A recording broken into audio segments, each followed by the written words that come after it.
Imaginez la foule pressée du métro de Tokyo, les quais bondés, le bruit des trains qui défilent et cette sensation étrange, comme si quelqu'un vous observait.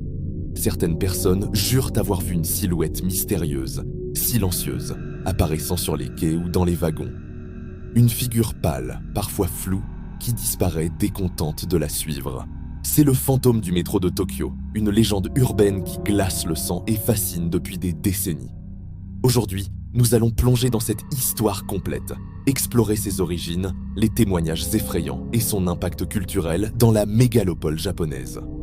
Partie 1. Les origines de la légende. Les premières histoires remontent aux années 1970, lorsque le métro de Tokyo s'est étendu rapidement pour répondre à la demande d'une population croissante. Des travailleurs de nuit et des agents de sécurité ont commencé à rapporter des apparitions étranges. Silhouettes pâles, femmes vêtues de blanc, parfois assises seules sur un banc, et qui disparaissaient sans laisser de traces. Certains pensent que ces fantômes sont les esprits de victimes d'accidents ou de suicides, le métro étant tristement connu comme un lieu où beaucoup mettent fin à leur jour.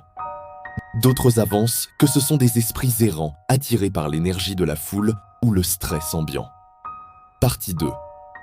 Témoignages effrayants.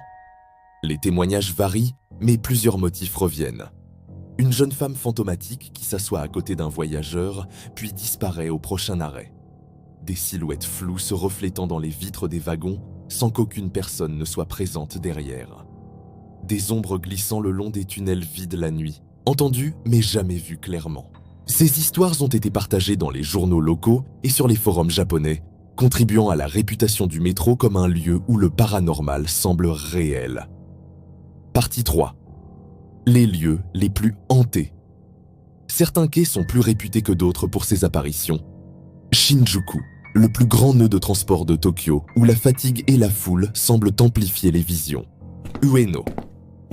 Des témoins rapportent des bruits de pas fantomatiques alors que les wagons sont vides. Shibuya. Une silhouette blanche aperçue régulièrement qui disparaît derrière les escaliers mécaniques. Les enquêteurs paranormaux ont tenté de filmer ou enregistrer ces apparitions, mais la plupart des vidéos restent floues, laissant place à l'imagination. Partie 4. Psychologie et explications possibles. Les scientifiques et psychologues expliquent ces phénomènes de plusieurs façons.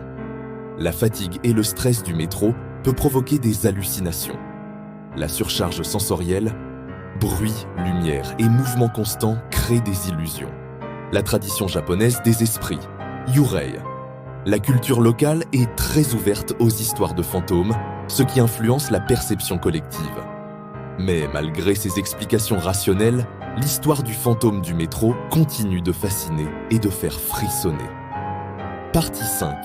Impact culturel. Le fantôme du métro a inspiré des films d'horreur japonais, J-horror, des mangas et romans graphiques sur les esprits des transports publics, des légendes urbaines partagées par des touristes et locaux. Il est devenu un symbole moderne de l'angoisse citadine.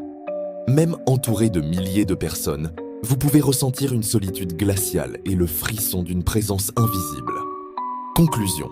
Alors, le fantôme du métro de Tokyo est-il réel ou simplement le fruit de l'imagination et de la fatigue des voyageurs ? Une chose est sûre, l'histoire continue de hanter les esprits et d'inspirer les peurs de la vie urbaine moderne. Et vous, oseriez-vous voyager seul dans le métro de Tokyo la nuit ? Dites-le moi en commentaire. Si cette vidéo vous a fait frissonner, laissez un pouce bleu, abonnez-vous et partagez cette histoire pour découvrir ensemble les mystères les plus effrayants du monde.